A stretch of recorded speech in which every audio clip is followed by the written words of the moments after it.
बोलो भी, क्या जरूरी बात करनी थी तुम्हें मुझसे? हाँ, वो एक्चुअली मैं वो कैसे बोलूँ। मुझे क्या पता था कि प्रपोज मारना इतना मुश्किल होगा। अब कोई और तरीका सोचना पड़ेगा।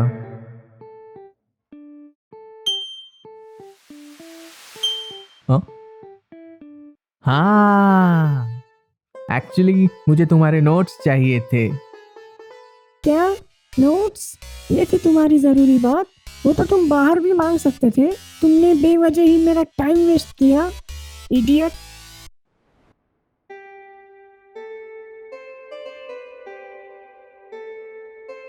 नहीं, रुको।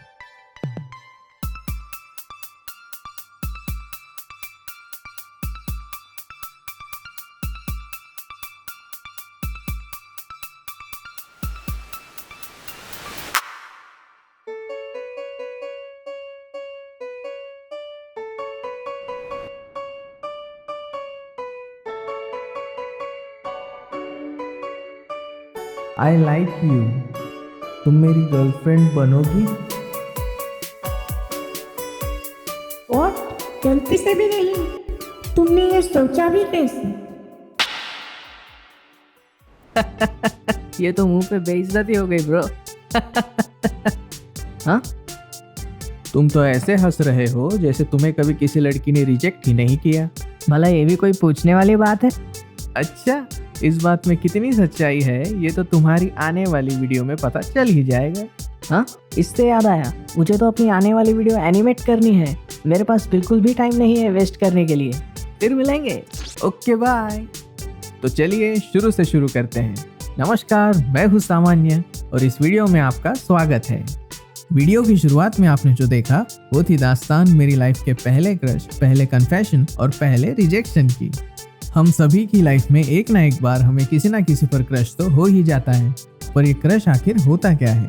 गुप्त सूत्रों की माने तो क्रश का मतलब है a brief but intense infatuation for someone, specially someone unattainable.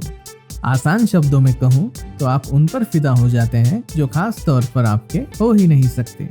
जब पहली बार मुझे क्रश हुआ था तब मेरे लिए सब कुछ नया नया था। ना तो मुझे कुछ समझ में आ रहा था और ना ही मुझे ज्ञान देने वाले एक्सपर्ट्स को इस बारे में कुछ पता था। जब उन नमूनों ने मुझसे कहा कि जाकर उसे प्रपोज मार दे और वो तेरी गर्लफ्रेंड बन जाएगी, तो मैंने बेवकूफ़ों की तरह उनकी बातों में आकर अपनी क्रश को प्रपोज मार दिया। जिसका क्या नतीजा हुआ ये तो आप देख ही चुके हैं। उस दिन रिजेक्ट होकर मुझे इस बात का एहसास हुआ कि सिर्फ इसीलिए कि हम किसी को पसंद करते हैं ये जरूरी नहीं है कि वो भी हमें पसंद करते हो। और इसी बात को अपने मस्तिष्क में बिठाकर मैंने ये तय किया कि अब मैं दोबारा कभी अपने आप को किसी पर फिदा नहीं होने दूंगा। परंतु नियति को ये स्वीकार न था और एक साल बाद कक्षा 9वीं में मुझे फिर से किसी पर क्रश हो गया। और मज़ेदार बात यह है कि इस बार मुझे क्रश अपनी क्लास की सबसे पढ़ाकू लड़की पर हुआ था, जिसकी दोस्ती इंसानों से कम और किताबों से ज़्यादा थी। आमतौर पर लोग अपने पैरों पर कुल्हाड़ी मारते हैं, पर मैंने कुल्हाड़ी पर ही अपना पैर मारा था, क्योंकि उसका मुझे पसंद करना लगभग नामुमकिन था। इसीलिए शुरू में मैंने अपने आप को ये समझाने की कई कोशिशें की कि ये सब हार्मोन्स की वजह से हो रहा है और मुझे इस पर ध्यान नहीं देना चाहिए। लेकिन मेरी सारी कोशिशें नाकाम रहीं और मैंने आखिर ये एक्सेप्ट कर ही लिया कि मैं सच में उसे पसंद करता हूँ। पर कोई भी फैसला लेने से पहले मैंने अपने पिछले रिजेक्शन के एक्सपीरियंस को यूज़ किया और मैं इस नतीजे पर पहुंचा that if we get to know each other better then शायद वो भी मुझे पसंद करने लगे। पर ऐसा होने के लिए हम दोनों के बीच दोस्ती का होना बहुत ज़रूरी था। अब समस्या यह थी कि मैंने उससे कभी बात नहीं की थी और वो भी गिन चुनकर कुछ 4-5 लोगों से ही बातें करती थी। खुशकिस्मती से उन 4-5 लोगों में से एक मेरा बेंचमेट था और इस बंदे की दोस्ती क्लास की हर लड़की से थी।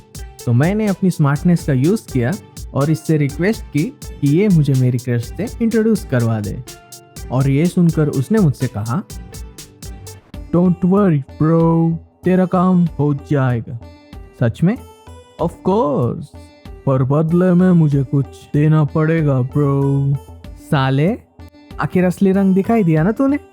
ब्रो, अगर तू मुझे अपना गोकू का एक्शन फिगर देगा तो तेरा काम झट से हो जाएगा। अबे सठिया गया क्या? वो तो मैं तुझे सपने में भी नहीं दूंगा। तो फिर तेरा पोकेमोन का पोस्टर पोकेमोन के स्टिकर देता। वो 10 रुपए वाले? हाँ 10 रुपए वाले। उसमें करता होगा तो कर, नहीं तो मैं अपना काम खुद ही कर लेता। करता ना भाई, तू नाराज क्यों हो रहा? आखिर पोकेमोन के स्टिकर लेकर इसने मुझे इंट्रोड्यूस करवा ही दिया। I am Samanya. Nice to meet you Samanya. Nice to meet you too. I am XYZ। Nice name. Thank you. हमारी दोस्ती की शुरुआत बहुत अच्छी हुई और कुछ ही महीनों में हम एक दूसरे के बहुत अच्छे दोस्त भी बन गए और एक दूसरे को काफी अच्छे से जानने भी लगे। इनफैक्ट हमारी क्लोजनेस को लेकर क्लास में अफवाहें उड़ना भी शुरू हो चुकी थी।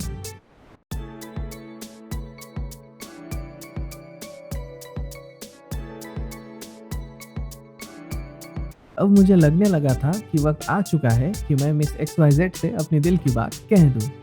पर मैं इस बार रिजेक्ट नहीं होना चाहता था, इसीलिए कंफर्म करने के लिए मैंने इंटरनेट पर सर्च किया what are the science to know if a girl likes you, और इसके नतीजे में मेरे सामने ये 5 साइंस आए। वैसे तो लिस्ट काफ़ी लंबी थी, पर क्योंकि मैं आलसी हूँ इसलिए मैंने शुरुआत के 5 साइंस ही चुन ली और खुशकिस्मती से इनमें से एक साइन मैच हो रहा था, जो कि था She laughs at all of your jokes even if they are not funny। तुम्हें पता है दया हमेशा दरवाजा क्यों तोड़ता है? क्यों? क्योंकि उसके पास उस दरवाजे की चाबी नहीं होती। ये सच नहीं हो सकता। उस वक्त इस एक साइन का मिलना मेरे लिए काफी था ये यकीन करने के लिए कि वो भी मुझे पसंद करती है। मैं खुशी से झूमने लगा था और मैंने जोश में आकर ये तय कर लिया कि अब मैं उससे अपनी दिल की बात वैलेंटाइंस डे के दिन ही करूंगा। और जब वैलेंटाइंस डे आया, XYZ I like you, क्या तुम मेरी गर्लफ्रेंड बनोगी? ये तुम क्या कह रहे हो? ये सब फालतू का डिस्ट्रैक्शन है। हमें सिर्फ अपनी पढ़ाई पे ध्यान देना चाहिए, इन फालतू के डिस्ट्रैक्शंस पे नहीं। उस दिन मुझे इस बात का एहसास हुआ कि इंसान को कभी जोश से नहीं बल्कि हमेशा अपने होश से काम लेना चाहिए। और इस बार रिजेक्ट होने के बाद मैंने ये तय कर लिया कि अब मैं हमेशा इस डिस्ट्रैक्शन से दूर ही रहूंगा। परंतु नियति ने मेरे लिए कुछ और ही तय कर रखा था, इसीलिए पूरे 2 साल तक अपने आप को इस डिस्ट्रैक्शन से दूर रखने के बाद भी 12वीं कक्षा में आकर मुझे एक बार फिर किसी पर क्रश हो ही गया। इस बार मुझे क्रश अपनी एक सहेली पर हुआ था। हम पिछले 1 साल से एक दूसरे को जानते थे और मुझे ये पता ही नहीं चला कि कब मैं उसे पसंद करने लगा। पर क्योंकि दूध का जला छाछ भी फूक फूक कर पीता है, इसलिए मैंने ये तय किया कि जब तक एक से ज़्यादा साइंस मैच नहीं होते तब तक मैं उससे अपनी दिल की बात नहीं करूँगा। खुशकिस्मती से इस बार 2 साइंस मैच हो रहे थे, जिनमें से पहला था She keeps taking short glances at you and looks away when your eyes meet।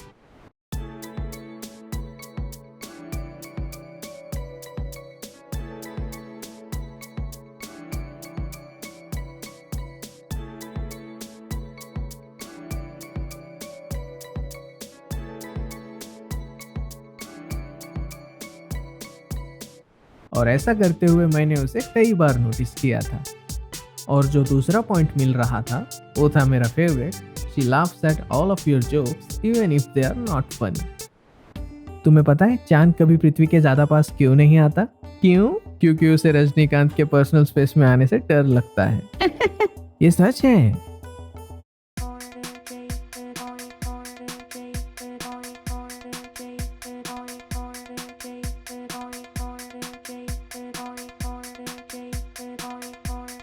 In 2 science के मिलने से मेरा कॉन्फिडेंस दुगना हो चुका था और अपने इसी दुगने कॉन्फिडेंस के साथ मैंने उससे अपनी दिल की बात कह दी। माय डियर प्राण प्रिय, I like you. Oh thank you, पर मैं किसी और को पसंद करती हूँ। और तीसरी बार रिजेक्ट होने के बाद मुझे ये पता चला कि क्रश आखिर होता क्या है। यही थी कहानी मेरी लाइफ के 3 क्रशेस की। इस कहानी से आप क्या सीख सकते हैं ये एग्जैक्टली बताना मेरे लिए थोड़ा कठिन है, पर मैं इतना ज़रूर कहूँगा कि साइंस मैच करने में टाइम वेस्ट ना करें। अगर आप किसी को पसंद करते हैं तो अपनी फीलिंग्स उनसे शेयर कर दीजिए और फिर चाहे उनका जवाब जो भी हो, हाँ या ना, उनके जवाब की हमेशा रिस्पेक्ट कीजिए। याद रखिए, जस्ट बिकॉज आप किसी को पसंद करते हैं ये ज़रूरी नहीं कि वो भी आपको पसंद करते हों। बस मैं इतना ही कहना चाहूँगा। इस वीडियो को देखने के लिए आपका बहुत बहुत धन्यवाद। आशा करता हूँ कि आपको वीडियो देखकर मज़ा आया होगा। अगर आपको मज़ा आया है तो इस वीडियो को अपने दोस्तों, जान पहचान वालों और ख़ास तौर पर अपने क्रशेस के साथ शेयर करना ना भूलें। और वीडियो आपको कैसी लगी ये कमेंट सेक्शन में मुझे ज़रूर बताएं और साथ ही साथ अपने क्रशेस के किस्से भी ज़रूर बताएं। मेरा एनिमेशन आपको पसंद आया है तो वीडियो पर लाइक कर दीजिए और भविष्य में ऐसे ही और भी वीडियोस देखने के लिए चैनल को सब्सक्राइब कर दीजिए। इसी के साथ वीडियो यहीं पर खत्म होती है। अब आपसे मुलाकात अगली वीडियो में होगी। आशा करता हूँ कि आपके क्रश भी आपको पसंद करते हो।